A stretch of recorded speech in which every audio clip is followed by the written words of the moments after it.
ಶ್ರೀ ಪರಮಾತ್ಮನೇ ನಮಃ. ಶ್ರೀಮದ್ಭಗವದ್ಗೀತಾ ಅಥ ಚತುರ್ದಶೋऽಧ್ಯಾಯಃ. ಗುಣತ್ರಯ ವಿಭಾಗಯೋಗಃ. ಶ್ರೀಭಗವಾನುವಾಚ ಪರಂ ಭೂಯಃ ಪ್ರವಕ್ಷ್ಯಾಮಿ ಜ್ಞಾನಾನಾಂ ಜ್ಞಾನಮುತ್ತಮಂ ಯಜ್ಞಾತ್ವಾ ಮುನಯಃ ಸರ್ವೇ ಪರಾಂ ಸಿದ್ಧಿಮಿತೋ ಗತಾಃ.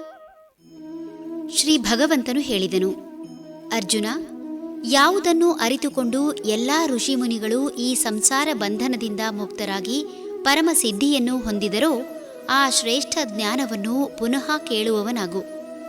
ಮನುಷ್ಯನನ್ನು ಇತರರು ಬಂಧಿಸುವುದಕ್ಕಿಂತ ತನ್ನನ್ನು ತಾನು ಬಂಧಿಸಿಕೊಳ್ಳುವುದು ಹೆಚ್ಚು.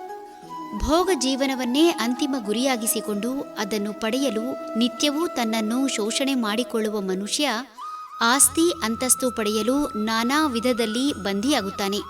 ತಾನು ಈ ಭೂಮಿಗೆ ಬಂದ ಕಾರಣವನ್ನು ತಾಯಿ ಗರ್ಭದಿಂದ ಹೊರಬರುವಾಗಲೇ ಮರೆಯುವ ಮನುಷ್ಯ ತನ್ನ ಸಾಮರ್ಥ್ಯ ಹಾಗೂ ಇರುವ ಅವಕಾಶ ತಿಳಿಯದೆ ಗೊಂದಲದ ಜೀವನ ಆರಂಭಿಸುವ ಈತ ಹಿರಿಯರ ಆಶೋತ್ತರಗಳಿಗೆ ಬಲಿಪಶುವಾಗುವುದನ್ನು ಕಾಣಬಹುದು.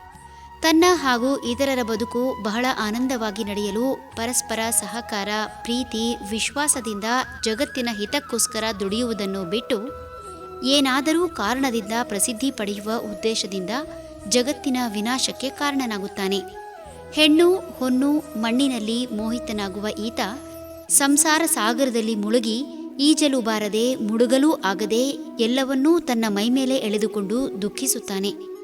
ಲೌಕಿಕ ಸುಖದ ಆಸೆಯಿಂದ ಆದ ಬಂಧನದಿಂದ ಹೊರಬಂದು ಭಗವಂತನಲ್ಲಿ ಒಂದಾಗಲು ಋಷಿಮುನಿಗಳು ಕಂಡುಕೊಂಡ ಉಪಾಯವಾದ ಜ್ಞಾನದ ಬಗ್ಗೆ ಭಗವಂತ ಹೇಳಲು ಆರಂಭಿಸಿದ್ದಾನೆ. ಹರಿ ಓಂ ತತ್ಸತ್.